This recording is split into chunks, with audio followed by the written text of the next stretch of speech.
Hi friends, ఎప్పుడు హాటేనా అప్పుడప్పుడు sweets కూడా చేసుకోవాలండి. ఈరోజు పాయసం చేయబోతున్నా.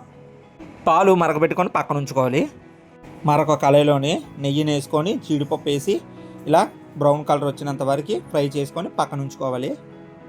ఆ తర్వాత కిస్మిస్ని కూడా వేసుకొని ఫ్రై చేసుకొని ఇలాగా పక్కన పెట్టుకోవాలి. అదే కళాయిలోని సేమియా వేసుకొని ఫ్రై చేసుకోవాలి. గోల్డెన్ కలర్ వచ్చినంత వరకు ఫ్రై చేసుకోవాలి ఫ్రెండ్స్.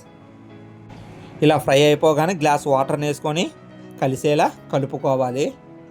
తర్వాత ఒక 5-6 యాలకులు ఇలా వేసుకోవాలి. తర్వాత స్వీట్నెస్ సరిపోయినంత వరకు షుగర్ని వేసుకొని ఇలాగ బాగా కలుపుకోవాలి. సేమియా బాగా ఉడకగానే పక్కనే మరగబెట్టుకుని ఉంచుకున్న పాలుని ఇలా వేసుకొని బాగా కలపాలి. ఆ తర్వాత కిస్మిసి జీడిపప్పు నెయ్యిని వేసుకోవాలి. ఒక 5 మినిట్స్ ఉడికించుకొని దింపేయడమే. అంతే ఫ్రెండ్స్, పాయసం రెడీ.